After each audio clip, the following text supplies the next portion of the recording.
Welcome to the Explainer. Today, we are pulling back the curtain on something really ambitious. We're talking about how a musical duo from Columbus, Ohio managed to build a whole fictional universe just to talk about the very real struggles of mental health. So, how in the world did a band's albums turn into this secret, decade-long story? We're going to dive right into the story of 21 Pilots. And let me tell you, this isn't just about a few hit songs. No, this is about a band that went global by hiding this incredibly complex, allegorical universe right inside their music. And in doing so, they created this amazing bond with their fans. All right, so let's start at the beginning. Our story kicks off not on some huge world stage, but in a basement in Columbus, Ohio, way back in 2009. And it all started with a keyboard that lead singer Tyler Joseph's mom just found in a closet. So the band's early years were really defined by this one crucial change. You see, when the original drummer and bassist left, it boiled the band down to its core, Tyler Joseph and Josh Dunn. And that partnership? Well, that was the thing that would change absolutely everything for their sound and, as we'll see, their story. And get this, even their name was a clue from the very beginning. It's inspired by a play where a guy's bad decisions caused the deaths of 21 pilots. Right from the start, that signaled this deep focus on morality and accountability. It was a huge hint that their music was always going to be about something much deeper than just a catchy tune. Okay, so now let's talk about how this local Ohio act completely exploded into a global phenomenon. The year is 2015, and everything changes. Their fourth album, Blurryface, just drops and debuts at #1 on the Billboard 200. I mean, this launched them from being an alternative favorite into total superstars. You couldn't escape hits like Stressed Out and Ride. And this wasn't just about a couple of huge singles. No way. They became the first artist in history to have every single track on 2 separate albums go gold or platinum. Think about that. It proved that fans weren't just tuning in for the radio hits, they were deeply invested in the entire project, every single song. So here's the crucial part. This whole era wasn't just about the music. It introduced a character, Blurryface.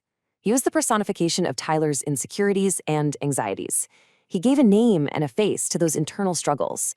You'd see it visually with the black paint Tyler wore on his neck and hands, a symbol for how anxiety can literally feel like it's suffocating you or smearing your ability to create. But then, at the absolute peak of their popularity, they just went quiet for a whole year, wiped their social media clean. They were getting ready to reveal the true depth of this massive project they had been building all along. And then came their 2018 album, Trench, and suddenly, those psychological metaphors from Blurryface, they evolved into a real, tangible, fictional world. Welcome to Dema. It's this gray, oppressive city, and it's a powerful metaphor for what it feels like to be trapped by mental illness, especially depression. And this is where it gets really cool. You can literally map every single element of their fictional story to a real-world struggle. The bishops who rule Dema, they represent specific destructive thoughts.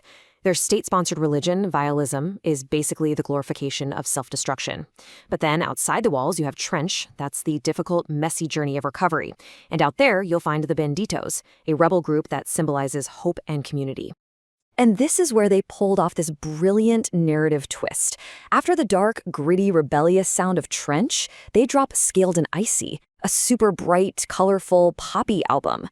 So what's the twist? Well, within the lore, this album is actually propaganda created by the villains in Dema. It's a sound of forced happiness meant to keep everyone in line.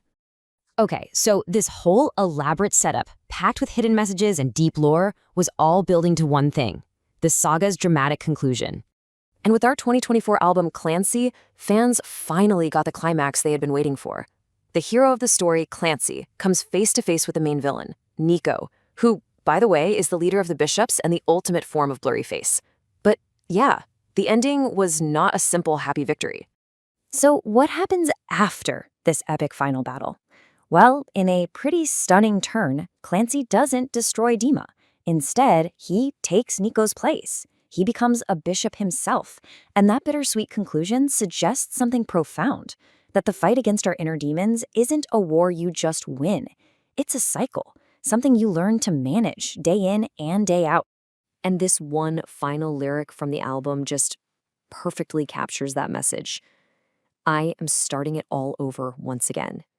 A victory was won, for sure, But the struggle isn't over. The fight for hope, that journey through trench, it all begins again.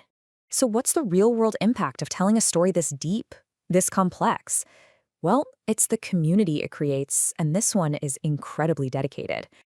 The Skeleton Clique isn't just a fan base. It's really a global support network.